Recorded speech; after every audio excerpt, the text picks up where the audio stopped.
Bonjour à toutes et tous, vous êtes sur lebanlieusard.fr. Benoît Hamon viendra nous rendre visite ici sur le plateau, accompagné par des citoyens, lebanlieusard.fr. Une chose, bonjour d'abord. Bonjour.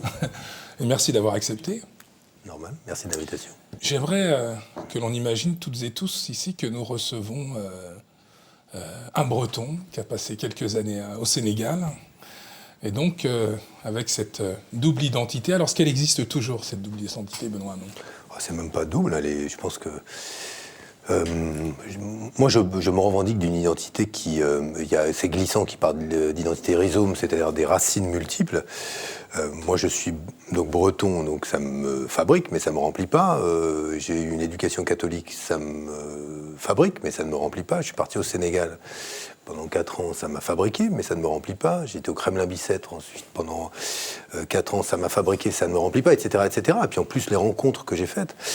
Moi, je crois beaucoup au fait, à l'identité comme une narration, c'est-à-dire qu'on se nourrit de rencontres, d'histoires, d'influences. Et c'est pareil pour la nation. Et c'est pour ça que quand il y a eu le débat sur l'identité nationale, il a beaucoup opposé ceux qui s'attachent à une forme d'identité statique, une sorte de photographie fantasmée de la France, et ceux qui assument que cette identité, elle évolue avec le temps, l'époque, ce qui ne veut pas dire que Jeanne d'Arc n'a pas été là, ce qui ne veut pas dire qu'il n'y a pas eu d'héritage judéo-chrétien, ce qui ne veut pas dire qu'il n'y a pas eu la Révolution, ce qui ne veut pas dire tout ça n'est pas remis en cause. Mais voilà, donc le breton que je suis, qui s'assume comme tel, il est fort heureusement un peu plus que breton. Et s'il n'était que breton, pourquoi pas d'ailleurs, mais je pense que voilà, ça ne dirait pas en fait qui je suis vraiment. Voilà. Je ne sais pas si c'est suffisant comme réponse, mais c'est ma réponse. Face à vous, 4 citoyens. Mohamed Hakem, 36 ans, premier adjoint au maire de Bagnolet et fondateur du Parti Dynamique Citoyenne, parti divers gauche. Nous sommes de divers gauche, nous nous sommes construits à partir d'expériences associatives. Donc c'était énormément d'acteurs associatifs qui se sont regroupés et qui ont décidé de s'investir dans la vie politique. C'est un parti local, mais constitué de jeunes, de moins jeunes, de militants politiques et associatifs. À côté de vous, nous avons Nadia Chabani, 31 ans, de l'association Human Supporters, une association palestinienne en faveur de l'éducation. Bonjour. Bonjour, merci de m'avoir invitée. Donc moi j'ai une double casquette, donc je suis présidente de l'association Human Supporters en France, qui soutient l'association locale Anaplouse. C'est un centre social en Palestine, donc qui a vu le jour en 2006. Et ici en France, je suis directrice d'un centre social sur la ville de Villiers-le-Bel. Juste à côté, Malia Ali, bonjour, auteur d'un ouvrage auto-édité d'ailleurs, au sujet d'une tentative d'expulsion. C'est votre histoire ? J'ai écrit ce livre parce que pour moi c'était un devoir, en tant que citoyen, de le faire. C'est pour tenter de faire avancer les choses dans le bon sens. Je le considère comme une action citoyenne en fait. J'ai été victime d'un fait de société que je traverse jusqu'à aujourd'hui et j'ai voulu en fait raconter mon histoire pour alarmer, sensibiliser, éveiller peut-être les pouvoirs publics sur les problématiques qu'on peut rencontrer en banlieue, comme le trafic de stupéfiants ou la délinquance. Et juste à côté de vous, nous avons Amal Bentoumsi. Bonjour. Bonjour. 41 ans, vous êtes la sœur aînée du jeune Amin Bentoumsi qui a été assassiné d'une balle dans le dos par un fonctionnaire de police récemment et le fonctionnaire de police a lui-même été condamné en appel, c'est ça ? Oui, tout à fait. Donc, je suis adhérente d'un collectif de familles de victimes qui s'est constitué après la mort de mon frère. Pareil, pour sensibiliser sur la question des violences policières et sur l'impunité policière qui en découle à chaque fois qu'un jeune homme issu de l'immigration post-coloniale meurt entre les mains de la police. On s'est constitué en association et très récemment, nous avons monté l'Observatoire national des violences policières. D'accord, vous êtes fondatrice aussi du collectif Urgence Notre Police. Tout à fait. C'est ça, Assasib. Quid du parti demain, au vu du présent, n'est-ce pas ? Monsieur Hamon, il y a quelques mois, une victoire de la gauche était quasiment illusoire, vu le bilan Valls-Hollande, puisque je ne distingue pas les bilans des uns et des autres. Aujourd'hui, il y a une possibilité unique qui est offerte à la gauche, avec éventuellement un ticket gagnant d'union.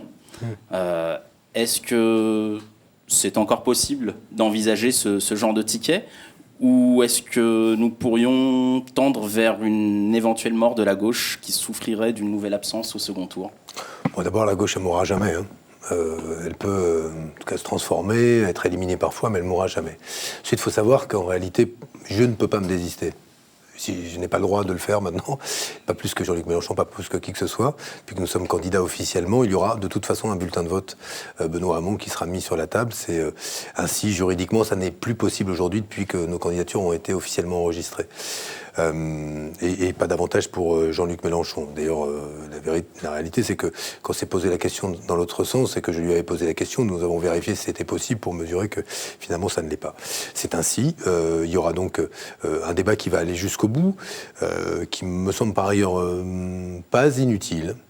Parce que moi, je n'ai pas non plus la même approche que Jean-Luc de la question européenne, pas la même approche de nos relations avec la Russie, pas la même approche en Syrie, pas la même approche des relations internationales.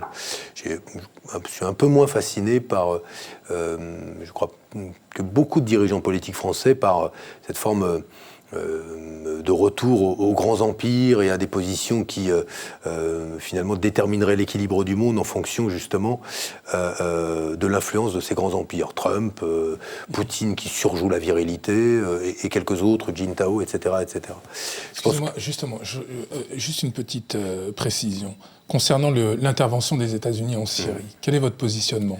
Je pense qu'il faut rester dans le cadre de la légalité internationale, que cette intervention n'est pas dans ce cadre-là, mais que Bachar el-Assad peut pas se plaindre de se voir puni finalement, même si ça n'est pas dans le cadre de la légalité internationale par les États-Unis, là où il a gazé ses propres enfants.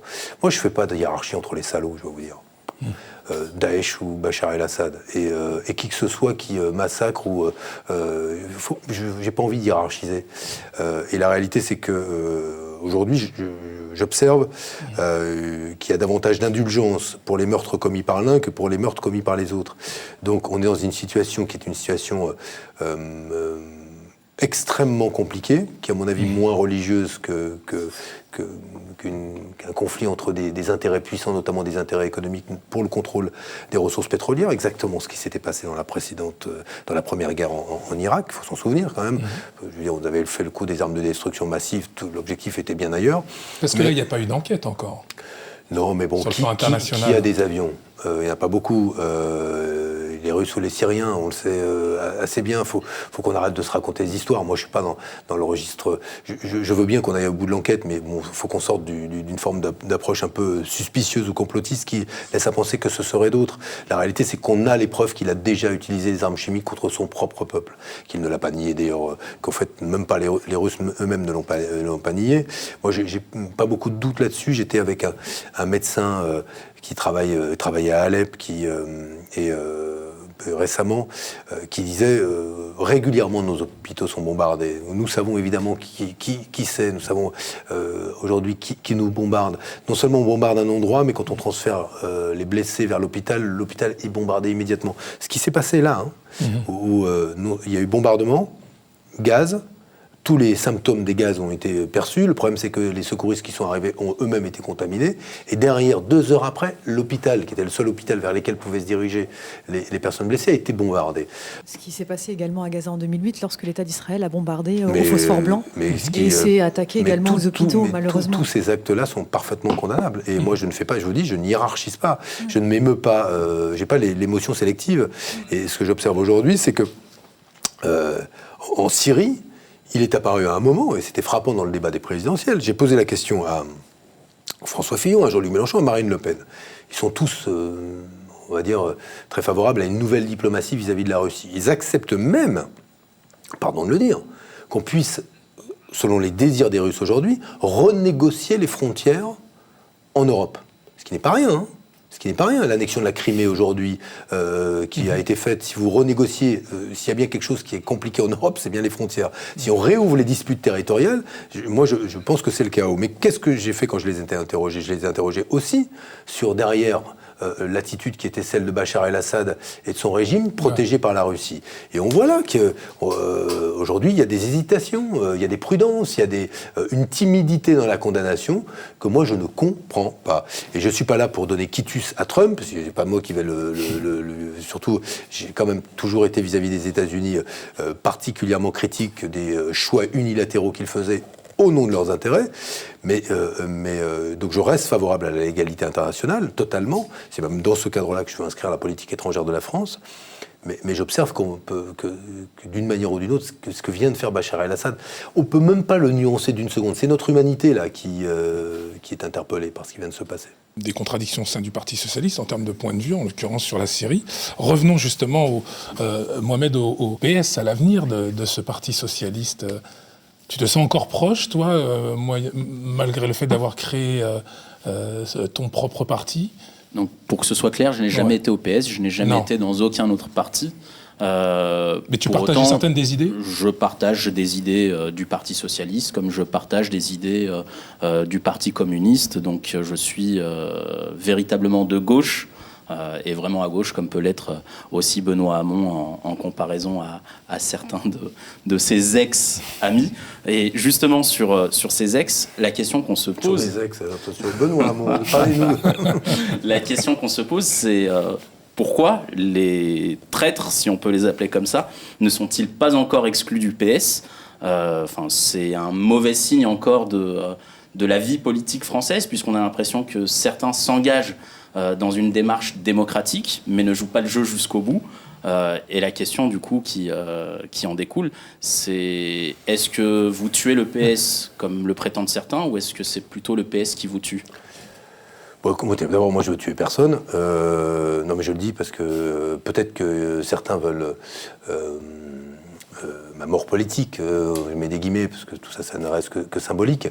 Mais bon, ceux qui m'ont donné la vie, ce sont les électeurs qui m'ont choisi aux primaires. Donc, ce ne sont pas trois apparatchiks, tout aussi médaillés qu'ils soient, ou tout aussi aspirants à être très médaillés, plus jeunes, qui vont avoir ma peau politique, première chose. Puis bon, voilà, j'ai le cuir tanné, et depuis quelque temps. Et puis la présidentielle me l'a un peu plus tanné, le cuir, si vous voyez ce que je veux dire. Deuxième chose, je trouve que dans ces moments-là, il faut revenir à l'essentiel. Ce qui m'a frappé dans l'argumentation de Manuel Valls, c'est quoi ? C'est qu'il dit « Je trahis ma promesse au nom de la lutte contre le Front National ». Or, le Front National est aujourd'hui un parti dont on sait, parce qu'il vient de l'extrême droite, qu'il est un parti dont les racines sont profondément antidémocratiques. Trouvez-moi un exemple d'extrême droite parvenu au pouvoir dans le monde par les urnes et qui l'ait quitté par les urnes, qui a accepté de rendre le pouvoir que le peuple lui avait donné. Trouvez-moi un exemple, je veux bien, à chaque fois je pose la question, si c'est aujourd'hui qu'on trouve, je serais ravi, ça en fera un, mais il n'y a que des exemples contraires. Et donc on est devant une formation dont on sait que ses racines politiques, historiques sont antidémocratiques. Et on prétend lutter, Manuel Valls, contre ce parti, puisque c'est l'argument pour dire « je ne soutiens pas Benoît Hamon parce que je veux lutter contre le Front National ». Et on prétend lutter contre le Front National par un acte de naissance, là, antidémocratique, c'est-à-dire je ne respecte pas la parole que je donne aux électeurs, je ne respecte pas le verdict d'une élection, je m'assois dessus pour lutter contre le Front National. Je vais vous dire, ce n'est pas sérieux. Et parce que ce n'est pas sérieux, cette démarche ne pourra pas aller très loin, je le pense. Et la difficulté qu'on a, parlons franchement, c'est quand on dit le Parti Socialiste, les gens disent mais le Parti Socialiste de qui ? De Manuel Valls ou de Benoît Hamon ? Et tant que cette clarification n'a pas eu lieu effectivement, et lui et moi, quelles que soient nos trajectoires respectives, souffriront de cette ambiguïté. Et cette élection, elle est en train de régler cela, en quelque sorte. Bon, en tout cas, elle va conduire à des clarifications politiques. Et moi, je ne suis pas un fétichiste des partis, je vais vous tranquilliser. Pareil que vous, je suis d'accord avec des communistes, je dirais plutôt comme ça que le Parti communiste, avec des insoumis, avec des citoyens d'ailleurs plus avec des gens qui d'ailleurs peuvent être engagés sans être engagés politiquement. Mais nous sommes dans une phase de reconstruction aussi de la gauche. Pourquoi ? Parce que les questions sont nouvelles, la transition écologique, le nouveau rapport au travail, toute la question démocratique, tout ça nous amène à nous débarrasser un petit peu du prêt-à-porter politique qu'on avait avant, qui était bien simple. Dans le monde d'avant, on avait un petit prêt-à-porter avec la réponse à peu près à tout. Sauf que ça marche plus dans le monde qui vient. Et donc il faudra repenser tout cela. Et le Parti socialiste n'échappera pas, que ce soit clair, je ne sais pas si je l'ai dit avant, mais en tout cas je vais le dire aujourd'hui, n'échappera pas à cette grande clarification. Et c'est même nécessaire. Et je ne sais pas s'il s'appellera encore le PS, ce sera un autre sujet, mais voilà, il n'y échappera pas. C'est irréversible. Amal Bentoumsi, alors vous êtes la sœur aînée de Amine Bentoumsi, qui a été assassiné par un policier dans le cadre de ses fonctions. Quelle était la question que vous vouliez poser à Benoît Hamon ? Alors, pour rebondir sur le Front National, comme vous l'avez rappelé, mon frère a été tué d'une balle dans le dos le 21 avril 2012. Tout de suite, la version policière, c'est que mon frère était un braqueur à ce moment-là.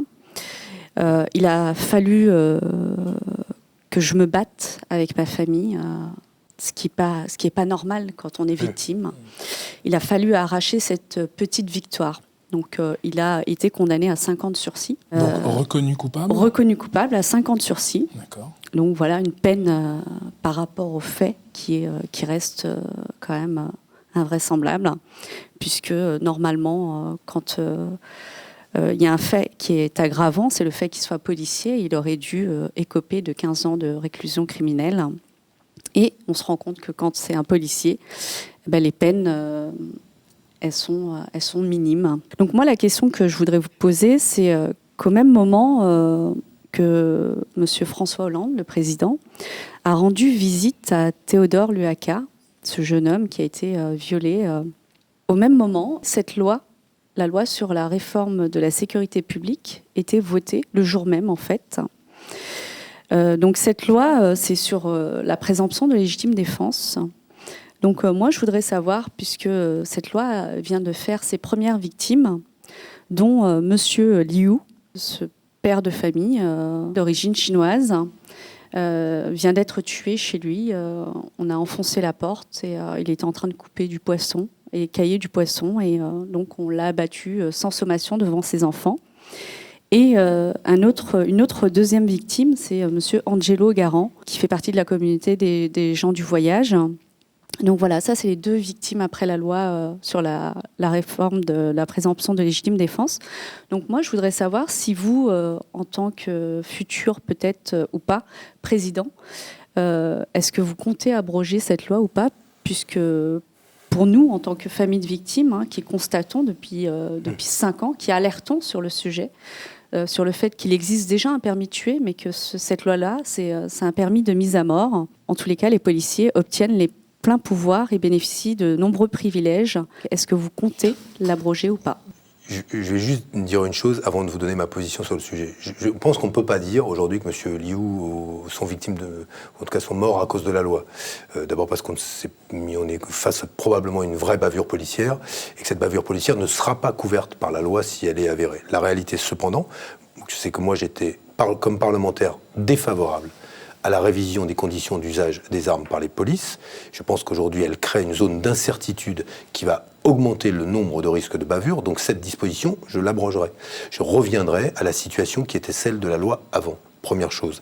La deuxième chose, c'est que, au-delà de cette disposition-là, la loi, elle a des dispositions qui peuvent être des dispositions utiles, qui ne vont pas tout à fait aussi loin que je l'aurais souhaité, notamment sur l'utilisation des caméras piétons et les conditions dans lesquelles... Ça, vous êtes favorable ? Moi, caméras piétons, j'y suis favorable, mais je suis favorable en plus au récépissé de contrôle d'identité. Donc je pense qu'aujourd'hui, il faut pacifier la relation police-population. Il faut la pacifier dans l'intérêt de la population, dans l'intérêt de la police et dans l'intérêt de la République. C'est qu'aujourd'hui, on a tous le droit à la tranquillité. Et quand on voit aujourd'hui que ce service public est celui de sécurité, finalement, tout le monde n'est pas aussi bien protégé qu'un autre Français. Il y a des Français qui sont moins bien protégés que d'autres. Il faut aujourd'hui penser la sécurité ou la tranquillité des Français comme cela. C'est comment assure-t-on la tranquillité, la sûreté, c'est un droit fondamental inscrit dans la Déclaration des droits de l'homme et des citoyens, la sûreté pour tous. Et donc, ma réponse, elle est qu'il faut notamment apaiser la relation police-population. J'ai eu une discussion récemment avec des fonctionnaires de la BAC de Massy, je crois, sur la question des récépissés. Ils étaient farouchement contre. Je leur ai dit, c'est intéressant, en tout cas, d'observer que dans les territoires où on a expérimenté les récépissés, les policiers étaient contre, ils étaient favorables à la fin. En tout cas, moins défavorables, voire même favorables. Ça veut dire que cette relation qui se noue à travers le récépissé, le fait qu'elle encourage à moins contrôler au faciès, qui existe, qui est une réalité objective, eh bien, améliore, finalement, pacifie, apaise la relation police-population. Je vais plus loin. Mon conseiller justice, c'est Éric de Montgolfier, l'ancien procureur.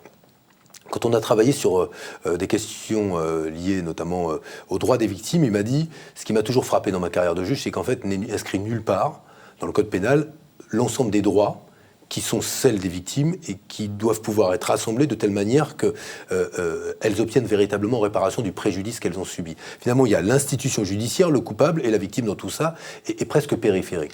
Donc la première chose, c'est que j'inscrirai dans le code pénal l'ensemble des dispositions qui doivent protéger les victimes. Et la deuxième chose, c'est à partir de sa propre expérience qu'on a travaillé là-dessus. C'est qu'il apparaît aujourd'hui que dans l'administration, notamment la police, quand on fait appel à un corps d'inspection, ce corps d'inspection, il y a toujours un doute sur son indépendance. On se dit, est-ce que finalement, les inspecteurs, membres de la police qui contrôlent les policiers, font la lumière sur, mènent les enquêtes, sont-ils objectifs? Les inspecteurs qui, dans d'autres corps, appartiennent dans l'éducation nationale, contrôlent des profs, sont-ils objectifs? Et ne sont-ils pas, à un moment ou à un autre, quand leur corps est mis en cause, rattrapé par la volonté de protéger celui-ci? Eh bien, moi, je propose qu'il y ait un corps, désormais, d'inspection de l'administration totalement indépendant de chacune des administrations. C'est-à-dire que ce n'est plus des policiers qui contrôlent les policiers, des membres de l'éducation nationale qui contrôlent des profs. On sort de cela et on aura un corps transversal qui sera en charge de ces enquêtes de façon à ce que on ait davantage confiance dans l'indépendance, et ce qui est souvent le cas malgré tout, mais la suspicion existe, donc j'essaye de réfléchir à la manière dont elle existe moins, pour que les enquêtes qui sont menées, à partir desquelles d'ailleurs ensuite les juges se saisiront pas des affaires, c'est après eux qui enquêtent, mais que les informations qui soient données soient les plus objectives qui soient, les plus proches de la réalité qui soient. Voilà deux réponses que je fais. Donc c'est la création d'un corps intermédiaire qui met à mal la suspicion. Non, mais on remet en cause en fait le principe selon lequel aujourd'hui les premières enquêtes, les enquêtes administratives, elles procèdent de corps, comment dire, il y a un corporatisme de toute façon. En gros, c'est les fameux bœufs carottes qui contrôlent les policiers. Alors ils ne sont pas aimés, mais en même temps, des policiers contrôlent les policiers. Dans l'éducation nationale, c'est l'inspection générale de l'éducation nationale qui contrôle l'éducation nationale. Finalement, ça reste dans le même silo. Et moi, je propose qu'on sorte de cette logique d'un contrôle par silo et qu'on ait un corps totalement indépendant au-dessus qui chapeaute tout le monde et qui mène les enquêtes qui sont les enquêtes nécessaires dans ce genre de situation. D'ailleurs, le procès du policier qui a tué mon frère Amin Bentounsi d'une balle dans le dos, Damien Saboutchan, ce procès a permis de révéler le corporatisme qui existe au sein même de la police. Donc, comme de toutes les administrations, de tous les groupes d'ailleurs. Voilà, que ce soit de ses collègues, mais que ce soit du préfet, jusqu'à aller dire qu'il a été protégé par le président de la République et le préfet Lambert. Donc voilà. Donc encore une fois, ça existe. Hein, c'est pas quelque chose qu'on invente. C'est ce que vous nous confirmez d'ailleurs dans tous les corporatismes. J'en tire une leçon, c'est que moi, en tout cas, c'est un changement que je propose. C'est très bien quand on n'est pas président de promettre ces choses-là. Mais nous, on se rend bien compte que les syndicats policiers sont très puissants et on a le sentiment, c'est même plus qu'un sentiment, c'est une réalité, que les gouvernements successifs qui se suivent, qu'ils soient de gauche ou de droite, extrême droite, on ne sait pas ce que ça va donner, mais en tous les cas, on sent qu'il y a une peur de la part des gouvernements de céder à toutes les demandes de ces syndicats. C'est-à-dire que cette loi, quand même, il faut le rappeler, donc c'est la dernière loi qui a été votée au Sénat, dernière loi qui avait été proposée par le Front National il y a quelques années, par Nicolas Sarkozy il y a quelques années, qui l'avait refusé. Et là, c'est un gouvernement de gauche quand même qui la vote. J'entends. En même temps, mais j'entends. Mais c'est pour ça que moi je vous dis cette disposition sur la présomption de légitime défense. Moi, je l'abrogerais d'abord parce que certains policiers l'ont demandé, mais leurs avocats disaient, notamment des syndicats de police, nous n'en voulons pas. Pourquoi ? Parce qu'on va créer une série de contentieux. Ça insécurise le policier sur ai-je vraiment le droit ou pas là ? C'est-à-dire qu'il y a une telle possibilité d'interprétation que ça ouvre le risque de bavure, en gros. Et de justification de la bavure. Mais derrière, ce qui était intéressant d'écouter, c'est les avocats des syndicats de police qui disaient nous n'en voulons pas, nous, parce que nous pensons que ça créera plus de contentieux et plus de risques qu'il n'y en a aujourd'hui avec la loi actuelle. Intéressant à entendre quand même. Parce qu'on intéresse, il y a des points de vue de terrain qui sont toujours utiles. Ceux qui vous disent, mais attendez, il y a des situations où objectivement, pour faire notre métier de policier, qui est quand même pas un métier simple non plus. Il faut quand même pas faire comme si on était dans un monde où la police n'avait autour d'elle que des gentilles personnes qui ne lui voulaient pas de mal. Je vois bien aujourd'hui que l'uniforme peut être une cible, et parce qu'il est une cible, et parce qu'il y a de la violence dans la société française, parce qu'il y a aussi le risque terroriste, etc., il y a des situations tout à fait nouvelles. Mais moi, ce qui m'est apparu, c'est pour ça que moi, malgré cela et malgré ce risque nouveau, moi j'ai défendu par exemple qu'il fallait sortir de l'état d'urgence parce qu'il ne se justifiait plus. On m'a dit, mais c'est bien raisonnable, monsieur Hamon, etc. Vous voyez que dans des pays comme la Russie, où l'état du droit restreint beaucoup plus les libertés, ça n'empêche hélas pas les attentats. Donc le sujet, il n'est pas de restreindre les libertés comme une réponse au terrorisme, parce que c'est justement ce qu'ils veulent, par ailleurs, que nous remettions en cause nos libertés.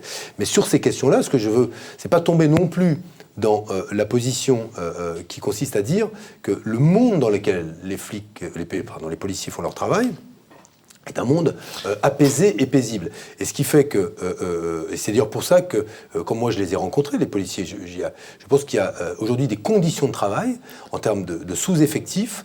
Mais ça, je peux vous dire exactement la même chose pour le corps enseignant, pour la justice, mais pour autant, le rapport qu'entretient notre gouvernement avec notre police, parce qu'il ne faut pas oublier que c'est notre police. Je voulais répondre à vous, j'ai pas répondu. C'est là que je veux revenir. On a l'impression que ça se regarde un peu en chien de fusil et que chacun se méfie l'un de l'autre. Mais moi, je me souviens exactement, je vais même vous raconter l'histoire de la mort du récépissé de contrôle d'identité. Le récépissé de contrôle d'identité, Jean-Marc Ayrault, je suis nouveau ministre au gouvernement. Je fais campagne aux législatives sur ce sujet. Jean-Marc Ayrault, Premier ministre, fait campagne. Manuel Valls est contre comme ministre de l'Intérieur. Il est contre, pourquoi ? Parce que les syndicats de police sont contre. Après tout, pourquoi pas ? Ils sont sur leur position, ils défendent leur position. Je ne veux pas reprocher à un syndicat de ne plus écouter, je ne veux pas aimer que les syndicats qui m'arrangent, même quand les syndicats ne sont pas d'accord avec moi, j'écoute ce qu'ils disent. Et d'ailleurs, je les ai écoutés, j'ai essayé de réfléchir à ce qu'ils disaient, est-ce qu'ils ont raison ou pas. Après tout, ils connaissent le terrain. Mais je reste sur ma position de récépissé de contrôle d'identité. Ce que moi, j'ai proposé à ce moment-là, puisqu'on avait une discussion au gouvernement, j'ai dit, mais ce serait bien qu'il y ait une expérimentation, et puis après, on voit. Ça marche pas. Si, ils peuvent parfaitement avoir raison, et c'est peut-être que ça marchera pas, mais on peut peut-être avoir raison et penser que ça marche. Mais et qu'est-ce qu'on vous a répondu alors ? Mais Manuel Valls a fait ce qu'il a fait régulièrement pendant les années où il était ministre de l'Intérieur ou Premier ministre, c'est qu'il a mis sous pression le président de la République en disant si c'est ça, ce sera sans moi, j'imagine, etc. Et effectivement, la décision est tombée, arbitrage du président de la République. On oublie, c'est une des premières décisions qui a été prise, c'est-à-dire la remise en cause d'un des engagements les plus emblématiques et les plus symboliques. Mais, et c'est là où vous avez raison de pointer une chose, et je ne peux vous donner aucun gage. Mais vous n'avez que mon histoire pour vous dire est-ce qu'il sera plus sensible qu'un autre au lobbying de qui que ce soit d'ailleurs, ou moins sensible qu'un autre. Moi, les engagements que j'ai pris politiquement sur des questions difficiles, qui n'étaient pas en rapport avec les problématiques de police, mais je me souviens de sujets un peu lourds, quand il s'est agi d'interdire des substances toxiques qui rendaient malades les gens, mais qui étaient rentrées en ligne de compte dans la fabrication d'une multitude d'objets, dans des canettes, etc., avec des enjeux financiers considérables, avec un lobbying considérable. Il s'agissait du bisphénol A, décision qu'on a prise en 2012. Mais moi, j'ai interdit. Alors que le lobbying, là, je peux vous dire, financier, il est largement supérieur au lobbying d'un syndicat de police. La question, c'est à ce moment-là de regarder ceux qui sont émus par le lobbying et cèdent, mettent un genou par terre, et ceux qui défendent leurs convictions. Ce qui ne veut pas dire ne pas dialoguer. Pourquoi est-ce que moi j'ai dialogué avec les syndicats de police ? Je leur ai dit, écoutez, vous n'en voulez pas comme ça ? Ok, expérimentons. Je suis persuadé que ça marchera. Si vous avez raison, c'est la bonne manière de faire l'expérimentation. Eh bien, on verra. C'est ce qui a été fait en Espagne, c'est ce qui a été fait aux États-Unis, avec des résultats probants, avec une baisse des contrôles aux faciès, une amélioration. Et chez nous, ça n'est pas possible. C'est difficile. Si, c'est possible. C'est une pure question de volonté politique. Les politique. syndicats ne veulent pas. Non, mais c'est une question de volonté politique. Il n'y a pas de syndicats qui ne veulent pas. S'ils ne veulent pas et qu'on cède et qu'on décide que c'est le syndicat Alliance qui fait la politique du ministère de l'Intérieur, on accepte ça. Mais moi, je vous dis, moi, président de la République, il faudra... Vous expérimenterez le récépissé. Ouais, Monsieur Souris, il a raison. Oui, mais maintenant, on ne peut plus dire ça, c'est terrible quand même. Mais au cas où... quand je serai élu président de la République, il ne faut pas s'attendre à ce que ce soit sur ce registre-là qu'on obtienne de moi que je cède sur ce que je juge utile et sur le mandat qui m'aura été donné par le peuple. Parce que si je suis élu, vu la place qu'occupe cette proposition dans mon programme, que j'ai défendu régulièrement, et au passage, c'est pas très majoritaire dans l'opinion. Hein. Non. Quand j'ai défendu le revenu universel, quand j'ai défendu le récépissé de contrôle d'identité, quand j'ai défendu la légalisation du cannabis, on ne peut pas dire que j'ai été sur des positions qui étaient des positions ultra majoritaires dans l'opinion. Donc si je suis élu, c'est d'abord que je pense avoir convaincu sur ces questions. C'est pas au moment où les Français m'ont fait confiance sur des positions qui étaient difficiles, compliquées, que je vais céder. Donc on prend note. Eh ben, prenez note. Vous pouvez même, en tous les cas, si c'est le cas, moi je serai là dans 5 ans et je vous le rappellerai. Non, mais avec plaisir. Le rendez-vous est pris. Là où c'est difficile de parler avec vous, c'est que ce que vous avez vécu est une tragédie absolument dans laquelle je ne peux pas me mettre à votre place.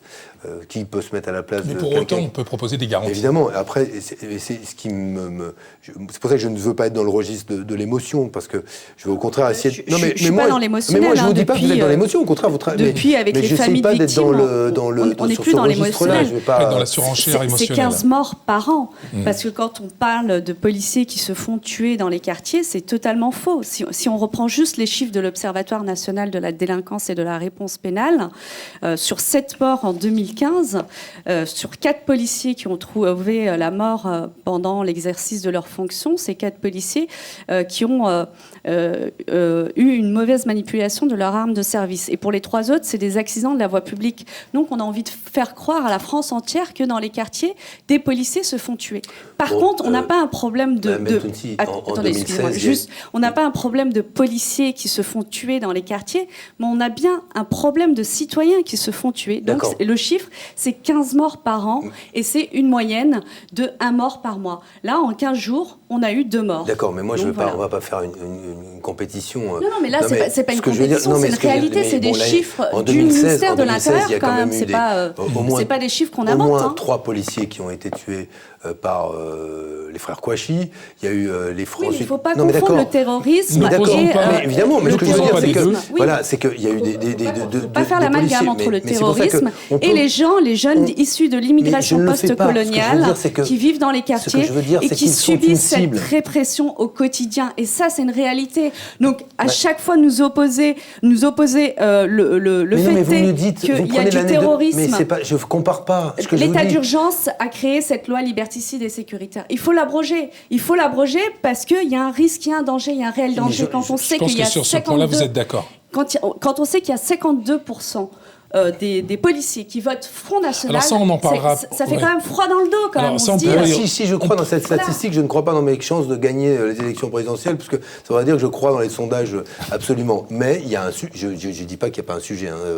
Moi, j'ai vu des. Il y a un vrai sujet à ce Non, mais parce que d'abord parce que moi j'ai des témoignages. Quand j'ai par exemple bossé sur le burn-out, j'ai eu des témoignages très touchants de policiers qui craquent aujourd'hui parce que le métier est dur, notamment dans les ZSP, les zones de sécurité prioritaires. Mais comme élu de Trappes, je sais aussi, je vois ce que je vois.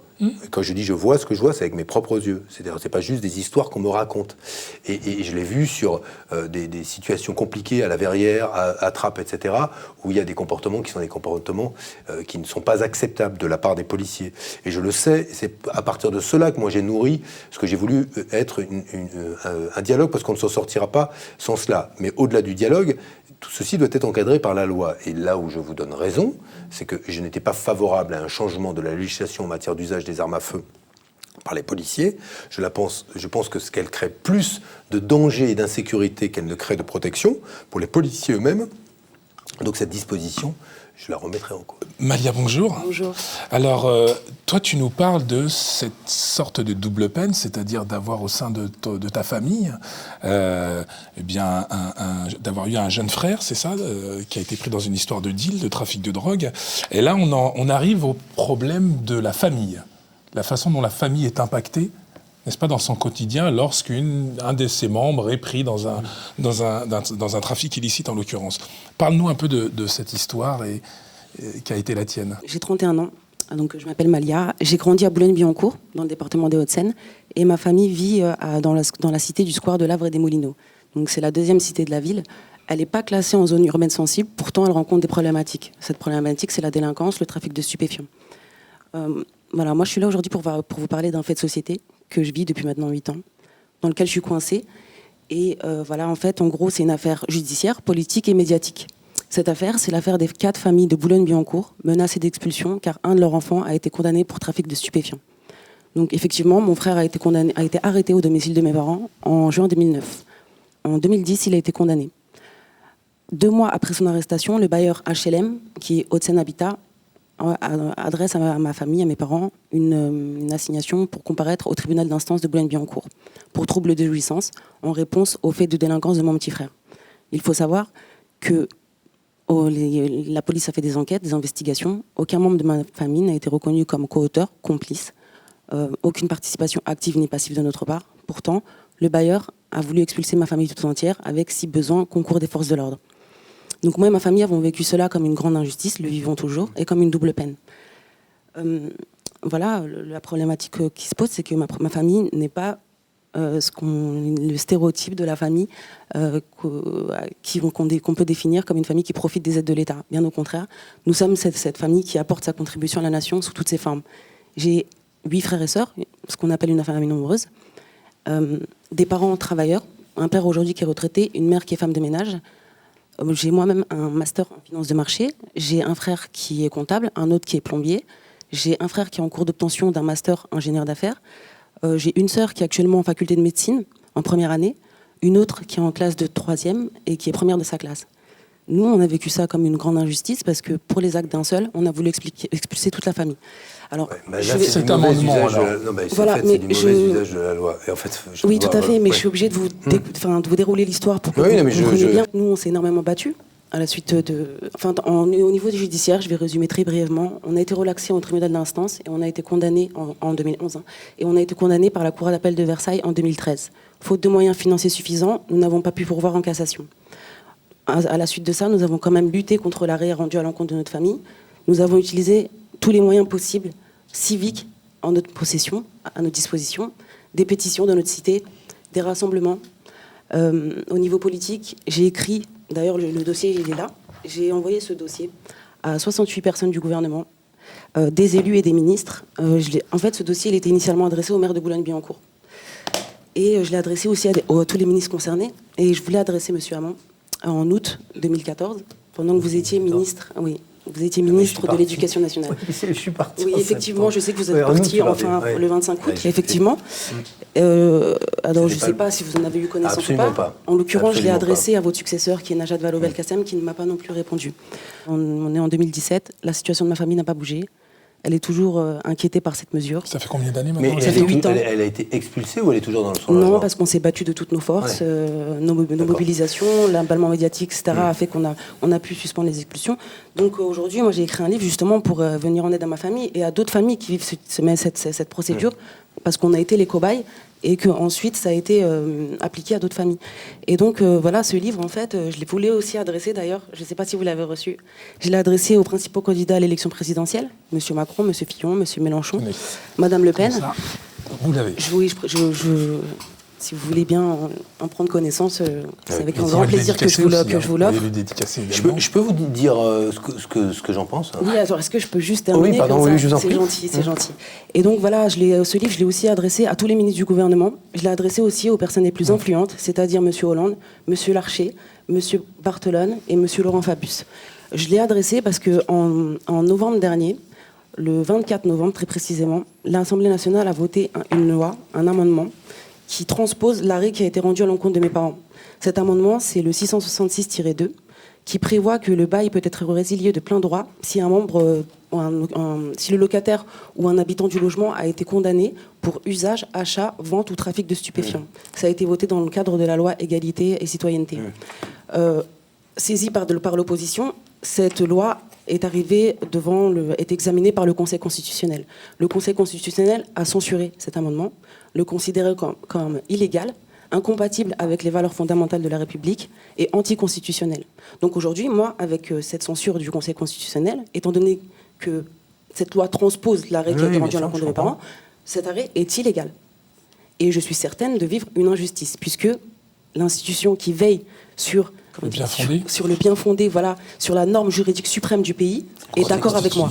Ouais. Est d'accord avec moi. Donc là, on est dans un jeu de schizophrénie, c'est-à-dire que... Non, mais là, là c'est du droit, mais là, vous avez factuellement raison, c'est que, avec la décision du Conseil constitutionnel qui décide que cette disposition est en contradiction avec les principes qui sont ceux de la Constitution, donc nos principes de droits fondamentaux, par définition, il donne une légitimité à pouvoir éteindre la procédure contre vous. Ouais. C'est tout à fait ça. Par contre, au niveau de la Cour de cassation, elle n'a pas tranché. Donc il y a une espèce de vide juridique, on va dire, entre les deux. Donc dans l'intérêt de la loi, j'ai lancé une pétition qui s'appelle « Pour que nos liens de parenté ne nous condamnent pas à la double peine », pour que le ministre de la Justice ou le procureur de la République se saisisse. On peut le saisir sur ces questions-là. Parce que ce serait intéressant qu'il y ait effectivement qu'il fasse la lumière sur cette zone grise créée par la décision du Conseil constitutionnel. Exactement. Mais quand même d'un mot, on connaît ces situations où vous avez par exemple, dans un immeuble, les locataires qui vous écrivent tous les jours en tant qu'élus en disant, écoutez, au 3e, ils ont mis en croix la cage. C'est une famille qui, aujourd'hui, fait du trafic, empêche... Pose problème, mais pas que des petits problèmes. Quand vous vous retrouvez à monter et que vous avez un jeune qui vous dit, qui est même pas de la cage d'escalier parce qu'il est envoyé là, parce qu'il a été recruté, qui vous dit qui êtes-vous? Ça fait 20 ans que vous allez voir votre mère au 3e étage, vous dites comment ça, qui je suis, etc. Et avec une crainte, des gens qui chuchotent, qui n'osent pas parler, etc. La disposition qui permet à un moment de rétablir la paix dans l'immeuble, elle est nécessaire. Sauf que dans le cas qui est le vôtre, on se retrouve dans une situation où on impute à une famille qui n'a rien à voir avec la décision ou les actes d'un seul membre de la famille, une forme de double peine qui est du même esprit que, souvenez-vous, quand la droite à l'époque voulait interdire du bénéfice des allocations familiales les familles dont un des enfants aurait été coupable de faits de délinquance. Comme s'il fallait punir les parents et s'ils étaient responsables. On voit bien qu'aujourd'hui, dans les risques que courent nos enfants, ça peut de la mauvaise rencontre sur Internet, il y a un paquet de choses. Nul n'est à l'abri, quelle que soit la classe sociale, ni les origines. Alors en même temps, quand soyons honnêtes, nul n'est à l'abri, mais quand vous êtes dans un territoire dans lequel il y a du trafic de stupes, quand vous êtes pauvre, l'occasion de se faire un peu plus d'argent grâce à un trafic, la tentation, elle est plus grande. Et la tentation, elle est d'autant plus grande que si elle vous est offerte à côté de vous, vous pouvez la saisir. Donc, sans tomber là encore dans de la naïveté, moi, l'équilibre qu'il faut trouver, il est là. Et il n'est pas simple, et c'est là où la loi est sotte et absurde quand elle ne rentre pas quand elle cherche à globaliser la peine, c'est-à-dire à dire, par définition, la famille de celui qui habitait à tel endroit et devient responsable des faits qui lui sont reprochés. Et c'est pour ça que le Conseil constitutionnel a invalidé. Mais quand même, reconnaissons que il y a un moment, quand on sait qu'une famille pose problème, il faut qu'on ait un instrument avec le bailleur social pour pouvoir régler le problème. Parce que sinon, là, c'est pas la double peine, c'est la peine pour tout le monde dans l'immeuble. Effectivement, nous, monsieur Hamon, on comprend tout à fait le bien fondé de la lutte contre la délinquance. Au contraire, on condamne même les actes de mon petit frère. Vous croyez que c'est facile quand même pour une mère de porter un enfant, aller en prison, faire des allers-retours, des frères et sœurs qui font des études, et lui qui est dans une voie qu'on la meilleure chance qu'il a de s'en sortir, c'est justement le fait que... Oui, ce livre d'ailleurs, j'espère qu'il en prendra connaissance et conscience. Et donc voilà... Il avait quel âge ? Et à l'époque des faits, il avait 20 ans. Ouais. Il avait 20 ans. Donc nous, on a fait signer des pétitions dans notre cité HLM. Et on comprend bien, effectivement, que les dealers posent problème, que ce soit les tapages nocturnes, les nuisances, que ce soit les squats dans les halls. Voilà, c'est des conditions qui sont... problématique, et on le comprend tout à fait. Quand on a fait signer les pétitions de notre cité, c'est une cité de 970 locataires. Sur les 970 locataires, 570 locataires ont signé, donc la majorité. Mais je ne doute pas, parce que quand ils n'ont pas signé en faveur des dealers, ils ont signé en faveur des gens comme moi, desquels ils sont fiers, des enfants, parce que j'ai des frères et sœurs mineurs. Mais c'est toujours la difficulté. D'abord, bonne nouvelle, le Conseil constitutionnel a pris une décision. C'est la preuve que le Conseil constitutionnel, il prend des décisions en fonction du droit, et pas... il n'adapte pas ses décisions en fonction du gouvernement et du caractère plus ou moins autoritaire ou dur des propositions qui sont faites. Mais donc ça, c'est une bonne nouvelle. Derrière, c'est vrai que maintenant, entre la décision qui a été prise vous concernant et cette décision du Conseil constitutionnel, moi, je suis pas un spécialiste du droit. Hein, donc, pour autant, la réalité, c'est que non, la mais situation ne bouge grise. pas. Il y a on une est zone dans grise. un marigot. Non, mais bon, d'abord, ça prend. Il y a des décisions qui ont pris un peu de temps. Et non, mais ça peut être intéressant que d'ailleurs on s'en saisisse avec quelques élus pour demander que la clarté soit faite. Justement, sur ces monsieur Hamon, questions-là. je voulais vous poser une question, justement. Alors, les gouvernements de droite plébiscitent la répression à outrance, à extrême. Avec cet amendement, parce que ce qu'il faut savoir, cet amendement, il a été proposé par une élue du Parti socialiste. Ouais. Elle s'appelle Ouais. Audrey Linkenheld. Excusez-moi. Et donc, voilà, aujourd'hui, je me pose la question de savoir, est-ce que il n'y a pas une convergence entre les idées, entre la répression Non, que mais nous alors, fait la droite moi je la connais bien, Audrey. Voilà. C'est une Très spécialiste du rapidement, parce logement. que je voudrais donner Mais c'est une aussi spécialiste du logement. la Et parole qui est à confrontée Nadia comme spécialiste Chabani. du logement, parce qu'elle est exactement à ces problématiques-là. Et je pense qu'elle ne visait absolument pas, alors là pour la connaître très très bien, à se retrouver dans... son amendement n'est pas pensé comme un moyen de dire... Il y a un délinquant, toute la famille paye. C'est pas absolument pas. Mais si le Conseil constitutionnel l'a invalidé, c'est qu'il n'était pas suffisamment bien rédigé pour voler. On dit l'amendement vole ou il vole pas. Il vole pas, ça veut dire qu'il est juridiquement pas fiable. Donc voilà. Moi, je trouve que plutôt bien que le Conseil constitutionnel ait pris cette décision-là. Mais si demain on doit avoir un instrument par lequel on permet plus facilement à un bailleur social finalement d'expulser une famille dont on sait là qu'elle est responsable, c'est pas forcément de trafic d'ailleurs, hein, mais c'est je veux dire, d'acte d'incivisme. Oui, et puis d'empêcher Alors, tous les autres de vivre correctement et tranquillement. Ouais. Oui, là, on doit pouvoir prendre des décisions, ce qui ne veut pas dire ne pas les reloger d'ailleurs. Ouais. On va changer de sujet. On a traversé notre quotidien dans les quartiers populaires à travers vos différents témoignages. Maintenant, on va élargir un peu. On va en arriver grâce à Nadia Chabani à la question israélo-palestinienne. C'est aussi notre quotidien, puisque pour moi, tous les sujets sont liés. Bien Quand sûr. on parle de l'histoire d'Amel, de son frère et de l'histoire de Mariam, pour moi, c'est pareil. Il y a une question autour de l'éducation et des valeurs qu'on veut transmettre aux générations futures. Et il est difficile de transmettre ces valeurs de respect, de solidarité, d'humanité quand notre gouvernement, le gouvernement français, est complice de l'État d'Israël qui bafoue toutes les lois, les résolutions internationales, les accords d'Oslo. Donc moi, j'aimerais savoir quelle est votre position. Comment transmettre ces valeurs-là de solidarité et de respect? Je vous entendais tout à l'heure parler de la difficulté des forces de l'ordre de travailler au quotidien parce qu'ils sont en sous-effectif, parce qu'ils travaillent dans des quartiers difficiles. Il ne faut pas oublier que l'ensemble des personnes qui sont autour de ce plateau et qui vont nous rejoindre après sont également des acteurs de l'éducation populaire qui travaillent également dans des situations encore plus complexes. Je parle en tant que directrice de centre social. Mon collègue aussi travaille dans un centre social avec la baisse des dotations.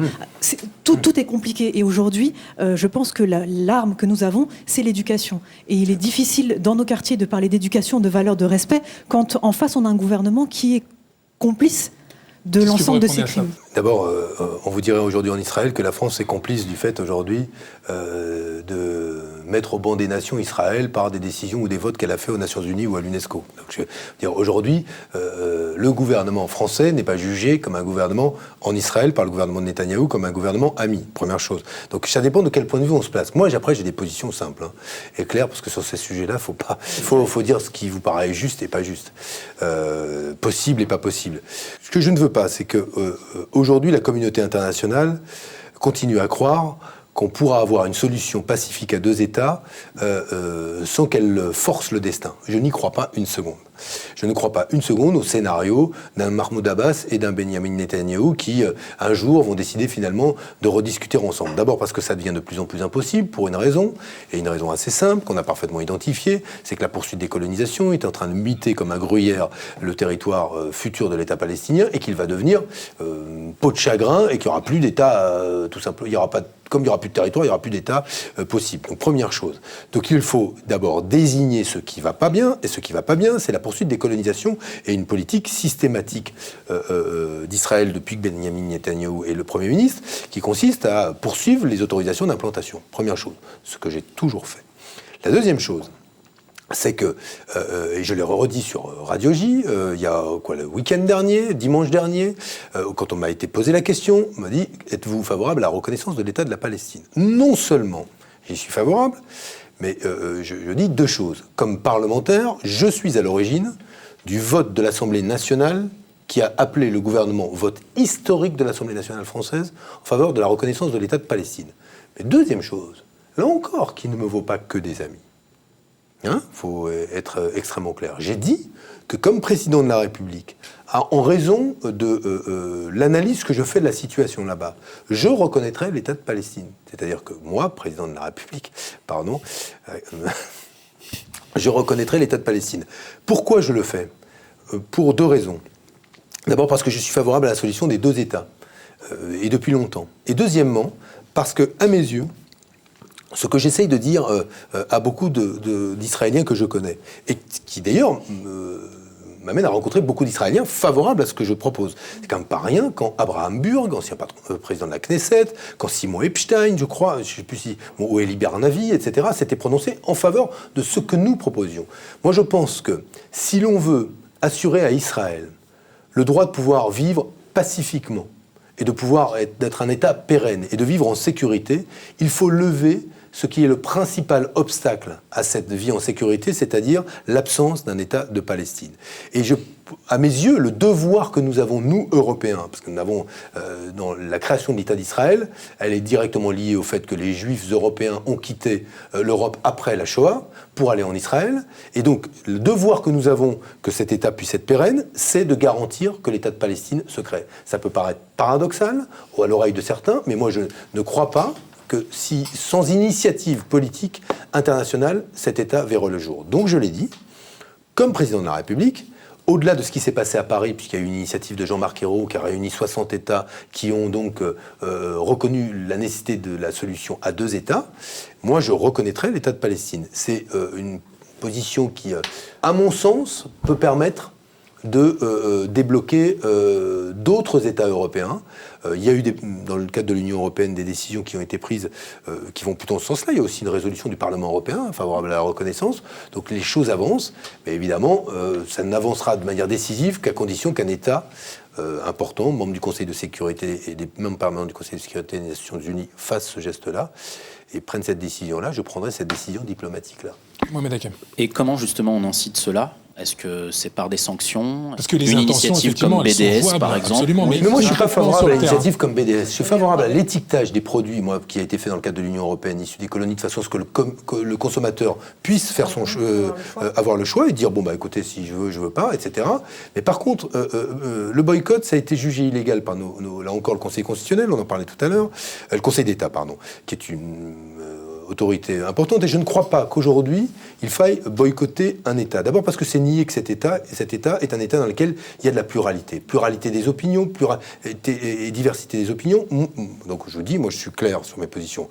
Je reconnaîtrai, oui, je suis contre le boycott, favorable à l'étiquetage des produits parce que selon leur origine, et trouvez-moi un autre candidat à l'élection présidentielle qui le dise et qui s'engage aussi fortement que moi et qui le dise partout, en n'ayant pas un double discours, parce que moi je le dis partout, et parce que moi j'ai fait voter la résolution, que personne d'autre n'avait eu le courage de faire voter, personne d'autre.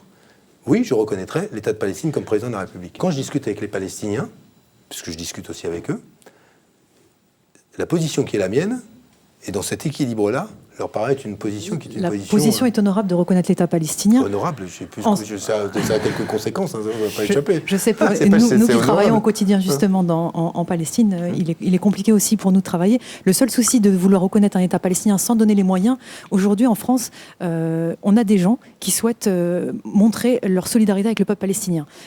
Pour ce faire, ils ont plusieurs moyens d'action. Un, ceux qui veulent aller en Palestine. Aujourd'hui, c'est très compliqué. Il n'y a pas d'aéroport en Palestine. On passe par Tel Aviv. Il y a quelques associations comme les Missions Civiles, comme Génération Palestine, comme plein d'associations qui encouragent les jeunes à se rendre en Palestine pour voir ce qui se passe sur les territoires.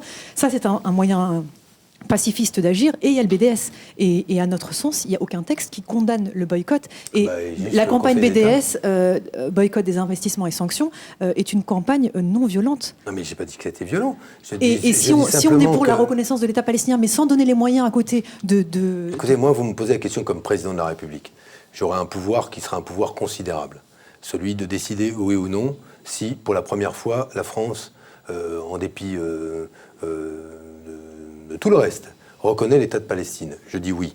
Quand j'ai discuté avec Mahmoud Abbas, quand il est venu et qu'il a souhaité me rencontrer, qu'il a accepté ma demande d'ailleurs, on a eu cet échange-là et j'ai eu l'échange, y compris sur le sens de ce qu'avait été la conférence de Paris. Voyez-vous, j'étais plus critique que lui sur l'issue de la conférence de Paris, dont il pense que c'est quand même un progrès que 60 États aient rappelé la solution nécessaire des 2 États et le fait que Jérusalem ne pouvait pas être la capitale, comme c'était l'intention de Trump, de l'État d'Israël. Mais la décision de la France est une décision qui pèsera évidemment très très lourd. Elle pèsera très lourd dans l'Union européenne. Vous reconnaissez l'État de Palestine. Demain, concrètement, qu'est-ce qui va changer pour les Palestiniens ou pour les Français qui souhaitent œuvrer dans le champ de la solidarité internationale? Le problème, c'est pas tant que les Français ils œuvrent dans le champ de la solidarité internationale. Aujourd'hui, à Charles de Gaulle, on a arrêté quand on veut se rendre en Palestine. Non, mais d'accord, mais il y a de la solidarité, elle s'exerce. Vous savez quels sont le montant des échanges et des coopérations entre la Palestine et la France? Ils sont considérables entre collectivités, avec des associations. Moi, j'ai rencontré une multitude d'opérations de solidarité avec des projets qui sont tant dans le domaine éducatif, de l'alimentation, de l'agriculture,